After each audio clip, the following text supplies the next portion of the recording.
In order to prevent the defense forces from becoming alarmed, Cutter requested that the 5 Kages first send one ship back to Earth.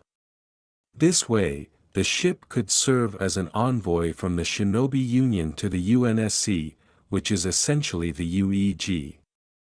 The ship in question was Captain Nara's ship, a Senbon-class multi-purpose vessel that was 10 kilometers long and equipped to be a deep exploration vessel. In its most basic form, Captain Nara's ship resembled Commander Naruto's ship, which was based on a single form style used to design all SU ships. The ship had the same shape, but instead of a horizontal slit in front, it had strips of blue light where the slit should have been, and the tip tapered to a sharp point. Just behind the tip, however, were fins pointing away from the ship, both on top and bottom, like shark fins. At the back, it had something resembling wings, but it was short and angled downward, with armor strips connecting it to the main body. The engines were the same, and there were no visible weapon ports. Commander Naruto, along with his personal bodyguards, which amounted to approximately 10 people, unexpectedly chose to join them on the SVS Pearl. The ship's complement included 2 full companies of the Ashigaru, the Shinobi Union's version of the Army, and a full company of the Shinobi Union's version of the Marines. When Cutter asked about the Shinobi's capabilities, he was shocked senselessly, to discover that, despite being their own version of the Marines, they were elite units with training and experience comparable to that of ODSTs. They were able to perform acts that resembled magic, such as shooting fireballs from their mouths, creating a wall of earth from the ground, and using a second set of systems similar to blood vessels in their bodies that transported a type of energy called chakra. Those trained in its use were able to perform acts of ninjutsu and genjutsu in addition to using chakra to improve their body's performance by strengthening their muscles to lift heavy objects, move more quickly, see more clearly, hear better, see more clearly, and move more effectively. This was accompanied by a science known as Fuinjutsu, or the art of seals. He discovered that Fuinjutsu was essentially runes that were made using chakra for any purpose the creator desired. The only limit to the range of applications was the user's imagination. This was further demonstrated when he opened a scroll and, after placing a hand on it, a cloud of smoke appeared, revealing a steaming hot bowl of ramen, complete with chopsticks and a red-rimmed bowl. It was believed to have come from a pocket of subspace. In addition to being the primary garrison forces of a planet, the Ashigaru were also the main standing army of the Shinobi Union and the default complement for any naval vessel. However, unlike the Shinobi, the Ashigaru were unable to use chakra, instead using only physical weapons like ionized particles and hard light. This is not to say that the Shinobi do not use them, they do, but for the Ashigaru, it is their only weapon along with units similar to UNSC units, artillery, logistics, armored, mechanized, etc. After everything was ready, Naruto, dressed in the SVS Pearl, and Cutter, dressed in the UNSC Spirit of Fire, started getting ready to leap to slipspace and fly to Earth. An hour later, it was discovered that, despite the amazing slipspace drives, the actual trip would take at least 6 days. But in the end, everything was prepared for travel, ammo was stocked, weapons were prepared, data was backed up, and staff members were well rested. They spooled up their drives and entered the black space, which is made up of the 11 dimensions that comprise slipspace.